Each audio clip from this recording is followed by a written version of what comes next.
Então, assim como a gente falou do sistema genital masculino, a gente vai falar do sistema genital feminino agora. Então, esse conjunto, né? A gente pode chamar de vulva ou de pudendo, são dois nomes possíveis, pudendo é o mais novo. E aí a gente vai ter essa região, assim como no sistema, na genitália masculina, a gente vai ter pelos nessa região genital. Aí, os lábios externos, né, os grandes lábios, os pequenos lábios, que vão ser equivalentes lá, como a gente falou, viu lá atrás, né, de outras regiões da região do pênis também, né. Aqui na posição mais ventral, né, mais para frente, a gente vai ter o clitóris, então a região da glande, né, referente à glande do clitóris, ao corpo do clitóris, ou prepúcio do clitóris.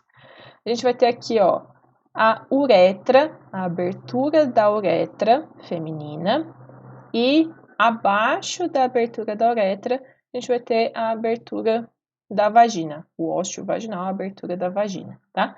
A vagina, ela vai ser o canal interno, tá? Então, aqui, externamente, a gente identifica a abertura. Importante refletir aqui, ó.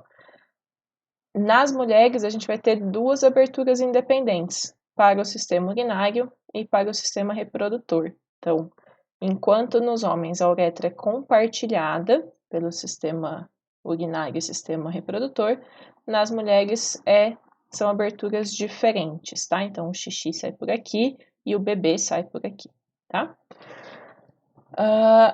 Aí, vamos ver internamente. Tá. Antes de ver internamente, assim como existem várias formas e tamanhos de pênis e escrotos, a gente tem vulvas de tamanhos e formas e cores diferentes.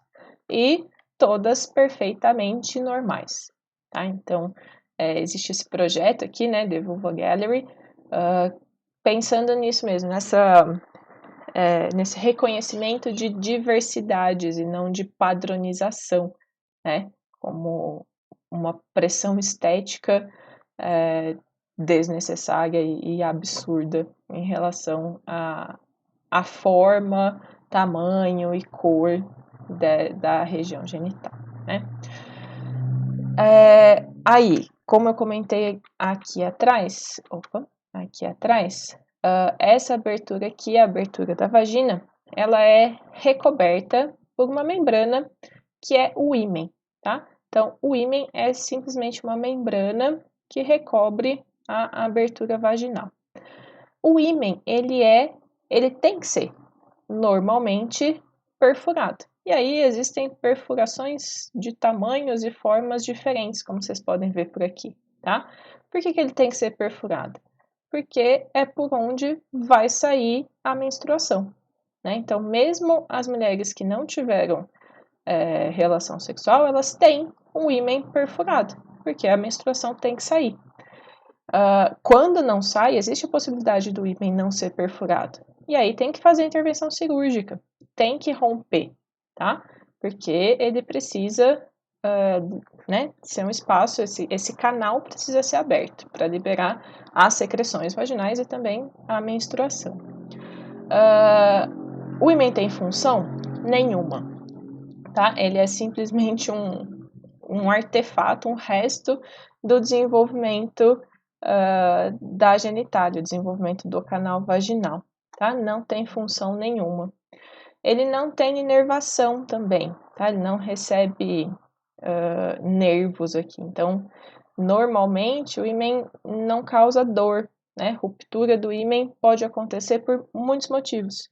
Um acidente, alguns exercícios físicos, o uso de absorventes internos, não só a masturbação, não só a relação sexual pode causar rompimento do ímen.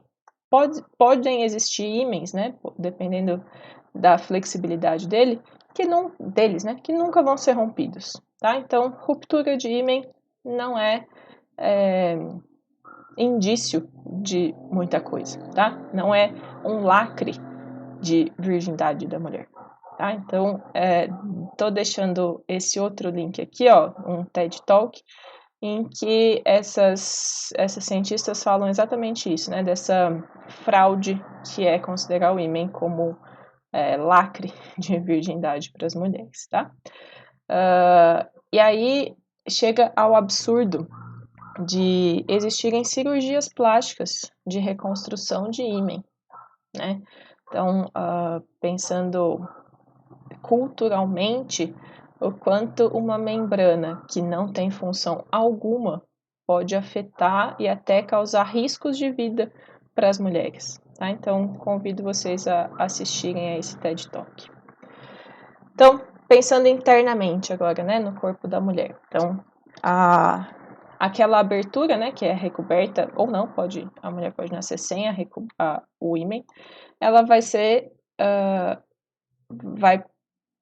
ela vai proteger, digamos assim, né, ela vai terminar aqui no canal vaginal, então a vagina é o canal, tá, de cerca de 9 a 13 centímetros, esse tamanho, que tem como base, né, a cervix ou o colo uterino, então é essa região aqui que a gente chama de colo do útero, tá? É nessa região aqui que se desenvolvem as lesões causadas pelo vírus HPV, tá? Então, por isso, o exame do Papa Nicolau é aquele que as mulheres que iniciaram a vida sexual devem fazer anualmente, porque, diferente do pênis, que se surgir uma verruga, uma lesão, ele é externo e aí os homens, os meninos conseguem ver.